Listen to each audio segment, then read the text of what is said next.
ओम नमः सिद्धेभ्यः ओम नमः सिद्धेभ्यः। अनंत अनंत सिद्ध परमेष्टि भगवान की जय।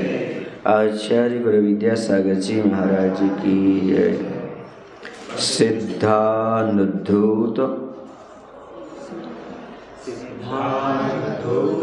कर्म प्रकृति समुदयान साधितात्मस्वभावान वंदे सिद्धि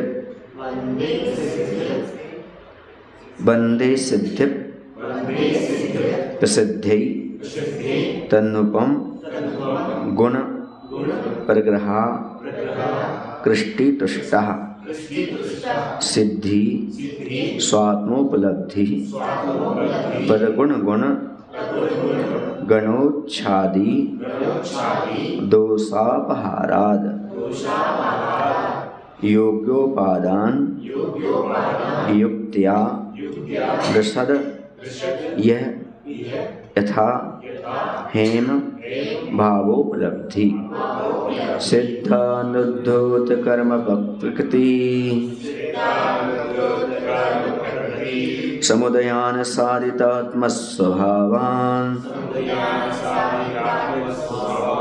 वंदे सिद्धि प्रसिद्धि तन्नुपम गुण प्रग्रहा कृष्टितुष्टः सिद्धि स्वात्मोपलब्धि परगुण गुण गणोच्छादि दोषापहाराद योग्योपादान युक्त्या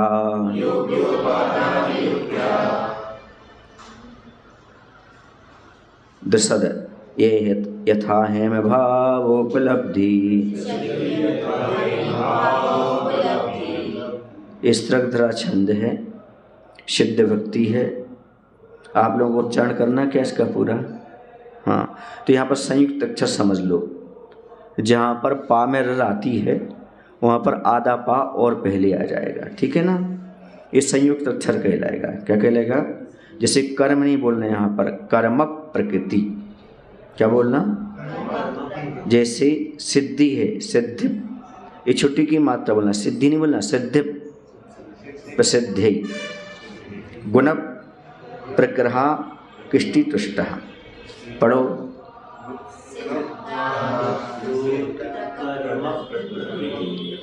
कर्म प्रकृति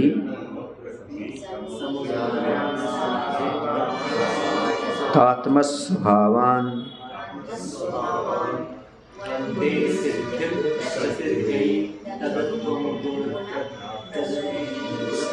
गुण प्रग्रहा कृष्टितुष्टः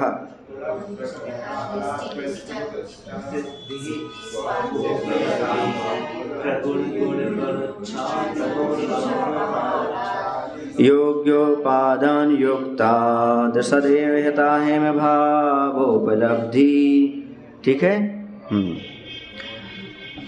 सिद्धानुद्धूत कर्म प्रकृति समुदयान साधितात्मस्वभावान वंदे सिद्धि प्रसिद्धि तन्नुपम गुण प्रग्रहा कृष्टितुष्टः सिद्धि स्वात्मोपलब्धि परगुण गुण गणोच्छादि दोषापहाराद योग्योपादान युक्त्या दृषद यथा हेम भावोपलब्धि तत् अनुपम गुण प्रग्रह आकृष्टितुष्टः।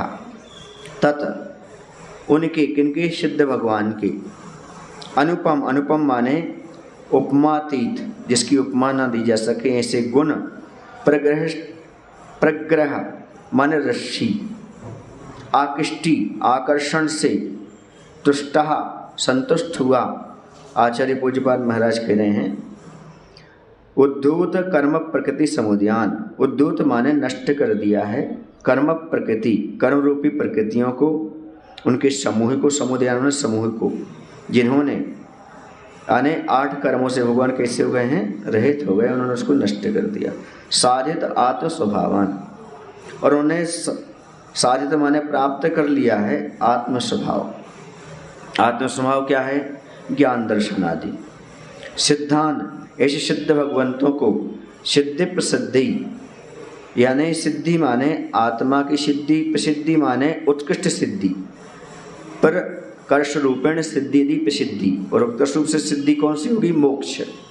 तो आत्मा की सिद्धि के लिए स्वयं की और मुक्ति की प्राप्ति के लिए बंदे मैं वंदना करता हूँ, उनको नमस्कार करता हूँ।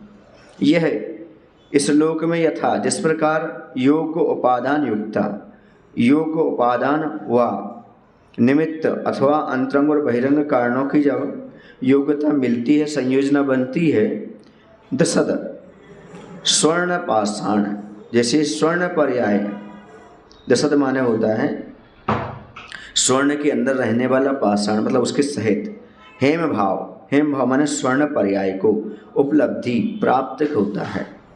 उसी प्रकार प्रगुण गुण गणोच्छारि दोष अपराध, प्रगुण माने होता है उत्कृष्ट गुण, श्रेष्ठम ज्ञान आदि गुणों के, गुण माने उनका समगण, गण माने उसके समूह से, आच्छादी माने आवृत ढका हुआ, कौन? दोष अपहारात, जैसे ज्ञानावरण आदि कर्मों का या रागद्वेष आदि मोह आदि के दोषों का अपहारात माने अपहरण हो गया, अर्थात निष्कासन हो गया, क्षय हो गया। सो आत्मा उपलब्धि, अपने शुद्ध आत्मस्वरूप की प्राप्ति हो गई। सिद्धि मुक्त अवस्था, उसको मुक्त अवस्था कही जाती है या सिद्ध कहा जाता है। तो सिद्ध भगवान की उन प्रसिद्ध उपमातीत गुण रूपी रस्सी के आकर्षण से संयुक्त हुआ, संतुष्ट हुआ, यानी भगवान की जो उपमातीत गुण हैं उन्होंने मुझे आकर्षित कर लिया, ऐसे आचार्य पूज्यपाद स्वामी कह रहे हैं। और कह रहे हैं नष्ट कर दिया है जिन्होंने अष्ट कर्मों के समूह को, और क्या प्राप्त कर लिया? आत्मा के ज्ञान दर्शन आदि स्वभाव प्राप्त कर लिए। एक एक कर्म नष्ट हुआ, एक एक उनके 8 गुण में से एक एक गुण प्रकट होता गया। ऐसे सिद्ध भगवंतों को मैं आत्मा की सिद्धि के लिए और सिद्ध भगवान बनने के लिए क्या करता हूँ? नमस्कार करता हूँ। इस लोक में जिस प्रकार योग उपादान और एक निमित्त कारण दोनों मिल जाते हैं, तो जो पत्थर के अंदर सोना होता है वह बाहर निकल आता है, अर्थात स्वर्ण को निष्कासित किया जाता है, अग्नि आदि के संयोग के माध्यम से वह स्वर्ण पर्याय को प्राप्त हो जाता है। उसी प्रकार श्रेष्ठम ज्ञानादि गुणों के समूह को आवृत करने वाले जो ज्ञानावादी कर्म हैं और जो भाव कर्म हैं, राग द्वेष मोह आदि, उन दोषों के क्षय हो जाने से अपने शुद्ध मुक्त अवस्था प्राप्त हो जाती है, उसे मुक्त अवस्था कहा जाता है। जैसे पाषाण के अंदर सोना था, उसी योग निमित्त और उपादान मिला, वह निकल आया, उसको शुद्ध बन गया अब सोना, उसमें से पाषाण पूरा निकल गया। उसी प्रकार से द्रव्य कर्म भाव कर्म आदि जो होते हैं ये पाषाण के समान हैं, जो हमारी आत्मा में मिक्सचर हैं। इनको अलग कर दिया जाए योग उपादान और निमित्त मिलने से, तो हमारी शुद्ध आत्मा जो प्राप्त हो जाए, उसी का नाम मुक्ति है, उसी का नाम सिद्ध अवस्था है। समझ गए?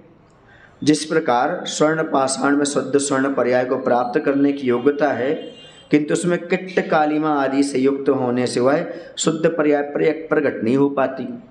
जब तक वह किट्ट कालिमा बाहर नहीं निकलेगी तब तक वह शुद्ध नहीं होगा, 16 वानी का नहीं होगा वो। और कौन से कैरेट का? 24 कैरेट का। उसे बनाने के लिए क्या करना है? तो कहते जब बुद्धिमान व्यक्ति 16 ताव दे करके, क्या करके?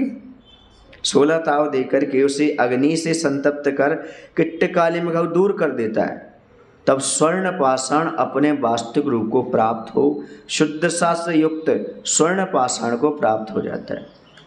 उसी प्रकार से वैसे तो निश्चय नहीं सारे जीव सब शुद्ध अशुद्ध नया माने सब शुद्ध समान सिद्ध समान है निश्चय नहीं से, लेकिन वर्तमान में प्रत्येक भव्यात्मा सिद्ध अवस्था सिद्ध पर्याय को प्राप्त करने की योग्यता रखता है। सारे जीव एक इंद्री से लेकर पंच इंद्री तक निगोदिया भी सबके पास जो भव्यात्मा है वह रत्नत्र धारण करने की योग्यता रखता है, अर्थात वह मुनि बन करके मोक्ष जाने की योग्यता रखता है। वह समझ गए ना? परंतु वो भी उसके पास कर्म है। कौन सी किट्टम कालिमा है अभी? हाँ, अभी वह जब तक ज्ञान वर्ण आदि अष्टकर्मों से आवृत हुआ है, एक किट्ट कालिमा से मलिन हुआ है, शुद्ध मुक्त पर्याय प्रकट नहीं कर पाता है। जो यहाँ पर प्रकट लिखा है, क्या लिखा है? प्रकट और प्रकट में अंतर होता है, समझ गए? प्रकट करना और प्रकट करना, अंदर है, हो नहीं पा रहा, वो का माने प्रकट है, और जो उत्पन्न हो ही रहा है सीधा वो प्रकट है। तो प्रकट और प्रकट में अंतर होता है। जब भव्यात्मा तपों को अंगीकार करता है, ज्ञान दर्शन चारित्र और वीर आदि आराधनाओं को तपता है, चारित्र तप आदि आराधना करता है, तो उसे कहते हैं जैसे सोने के लिए 16 ताव दिए जाते हैं, तपाए जाते हैं, 16 वाणी का सोना हो जाता है वो। तो इस प्रकार से निमित्त मिलते हैं, विकारी भाव नष्ट होते चले जाते हैं, कर्म कलंक सारे नष्ट होते जाते हैं, तो ऐसे सिद्ध मुक्त पर्याय को प्राप्त हो जाता है।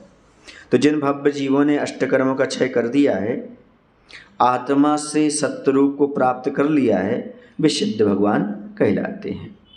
उदाहरण उन्होंने बहुत अच्छा दिया, जैसे कि पाषाण के अंदर सोना है, लेकिन वह बिना अंतरंग और बाह्य निमित्त के बाहर नहीं निकलता, उसे तपाना पड़ता है।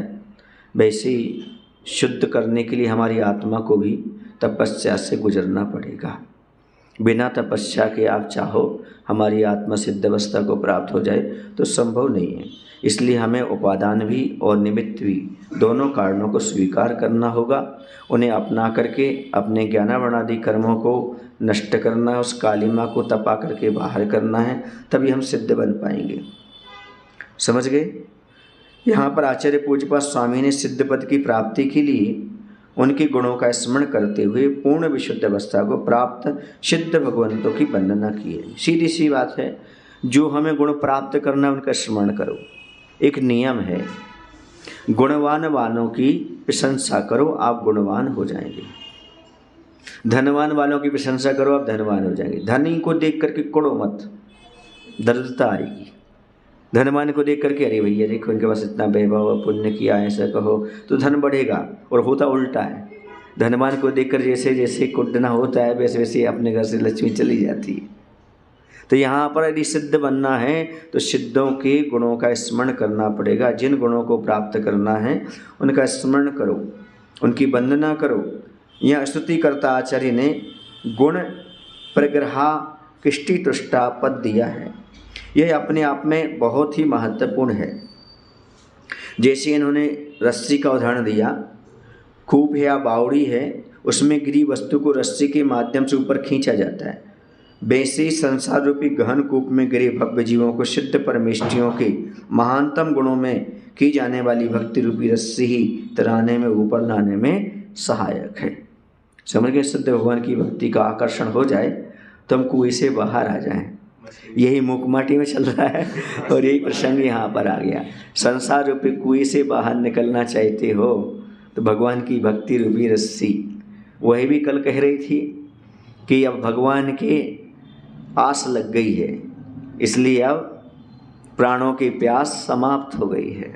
ऐसे यहाँ पर कह रहे हैं कि जब तक हमें उनके गुणों के प्रति प्रीति नहीं होगी, गुणेषु अनुरागः भक्ति, भगवान के गुणों के प्रति जब तक भक्ति नहीं होगी तब तक हम संसार समुद्र से पार नहीं हो सकते। यहाँ पर बात कही। दूसरा काव्य पढ़ लेते हैं। न भावा सिद्धिरिष्टा न निज गुण हतिस्तत् तपोहिर्न युक्ते अस्त्यात्मानादि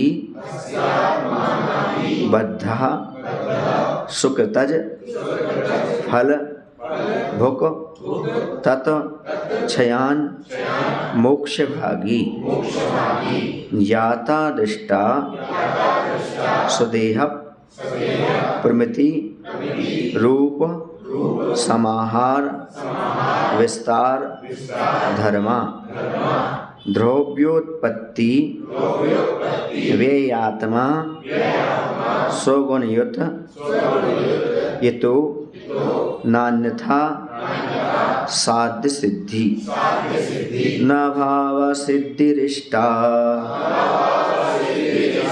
न निज गुण हतिस्तत्तपोभिर न युक्ति अस्त्यात्मानादिबद्धः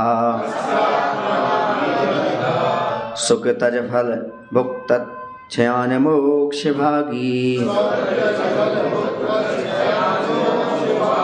ज्ञाता दृष्टा सुदेह प्रमिति रूप समाहार विस्तार धर्मा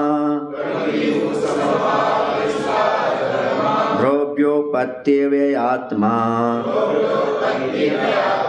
सौगुण इतो नान्यथा साध्य सिद्धि।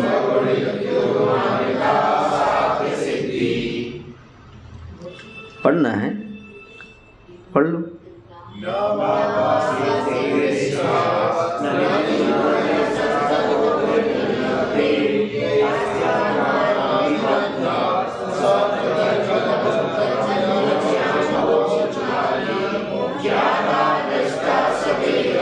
प्रमिति रूप समाहार विस्तार धर्मा द्रव्योपत्ति व्ययात्मा सौगुण इतो नान्यथा साध्य सिद्धि।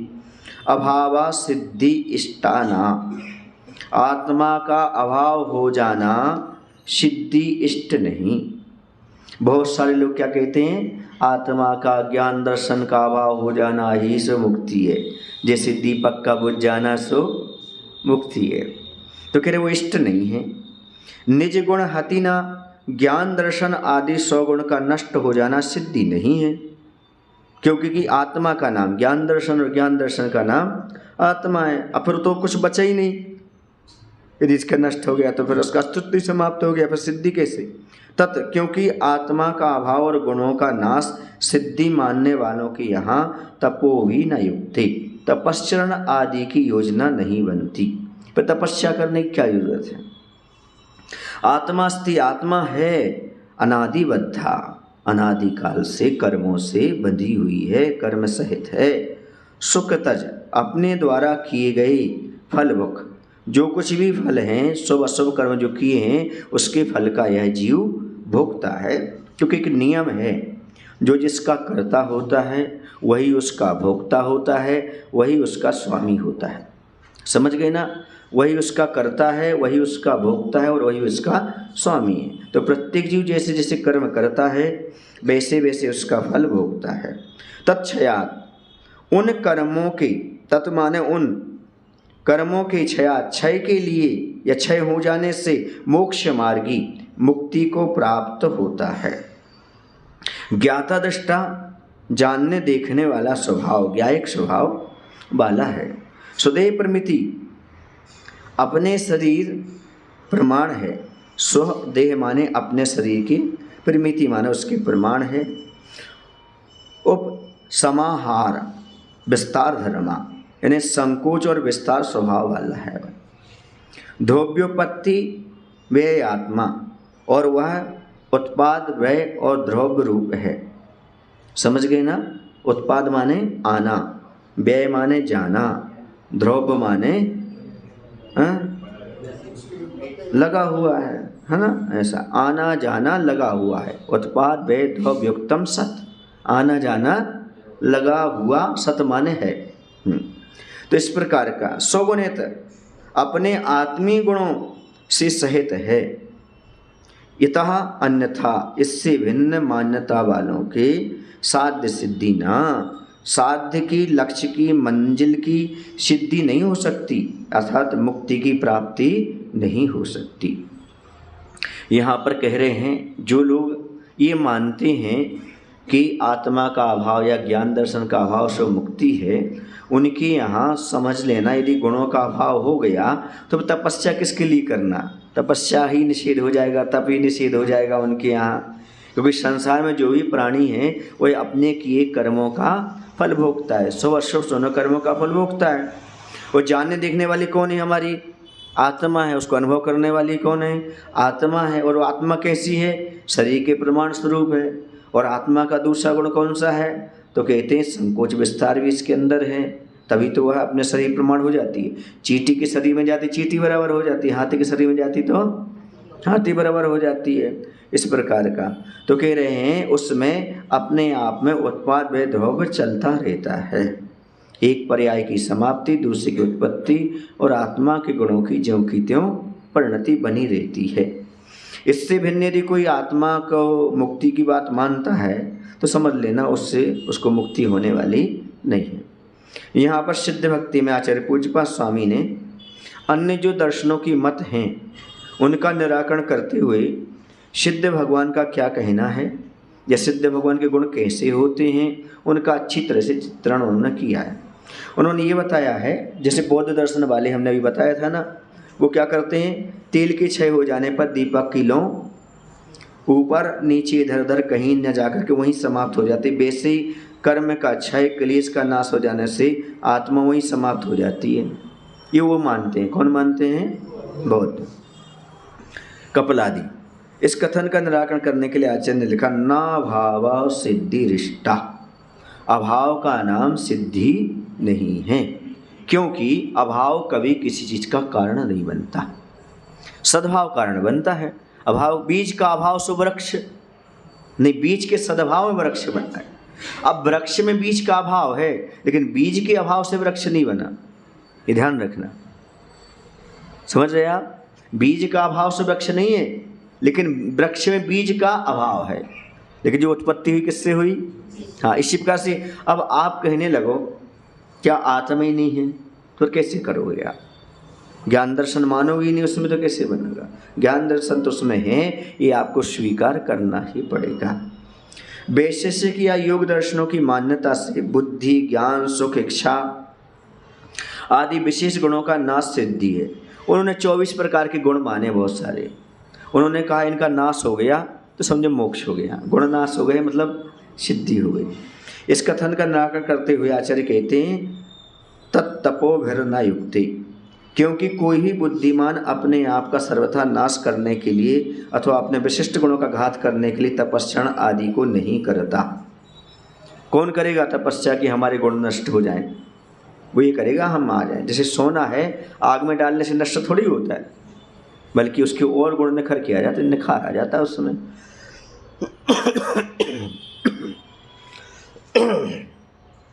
आत्मा के अस्तित्व के संबंध में विभिन्न दर्शनों की विविध मान्यताएं हैं।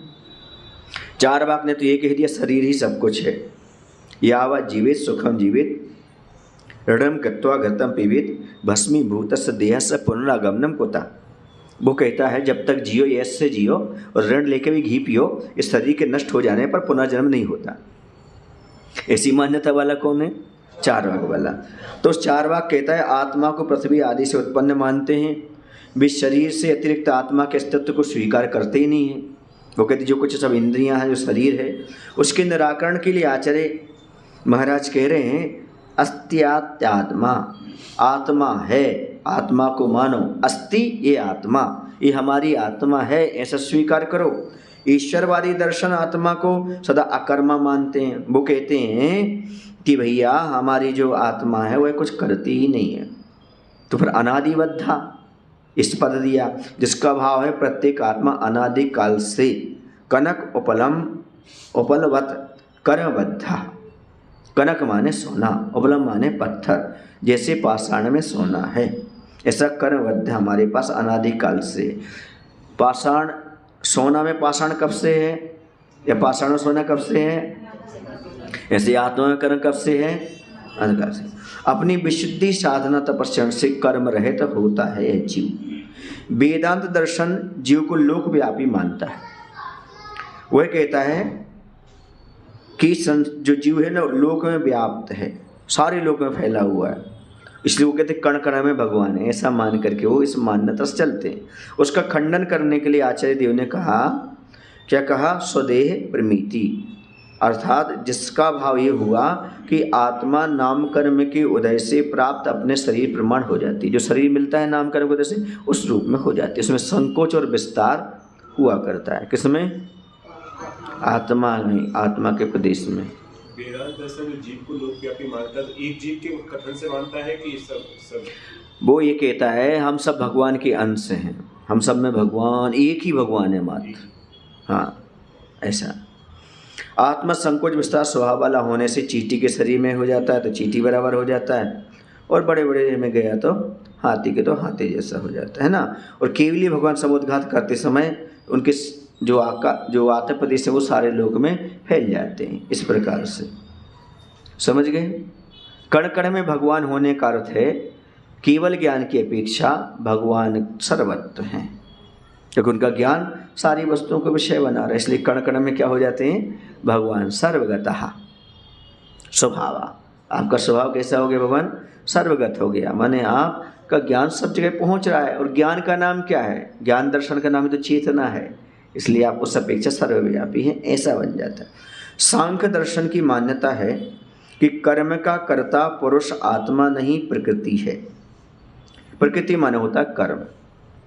उन्होंने दो चीज़ें दी हैं सांख्य दर्शन ने, एक दिया है पुरुष और दूसरा दिया है प्रकृति।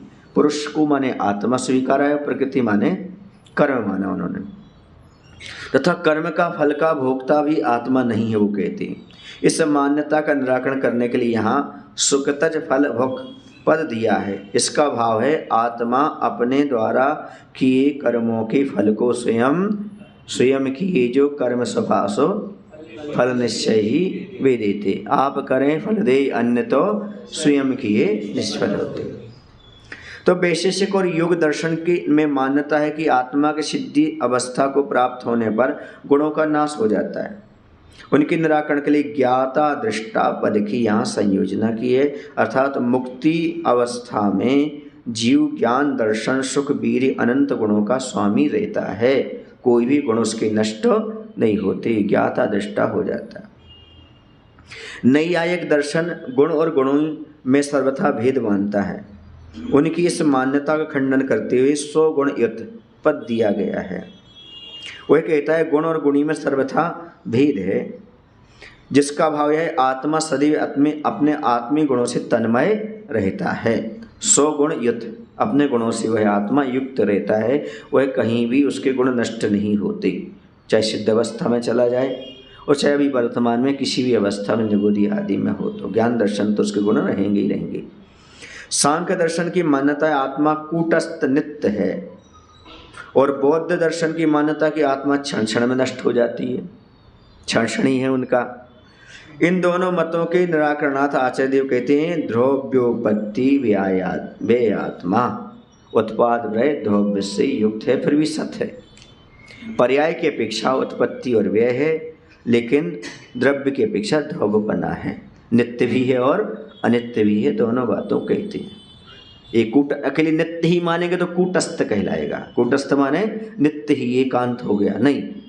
कैसे हैं? यह व्यवहार की दृष्टि से यदि अपन देखें, पर्याय की दृष्टि से तो अनित्य है और द्रव्य की दृष्टि से नित्य है, नित्य भी अनित्य भी है। इसे कूटस्थ की निराकरण हो जाता है, जिसका भाव है कि आत्मा सांख्य दर्शन की तरह सर्वथा कूटस्थ नहीं है, अपितु द्रव्य दृष्टि से नित्य है।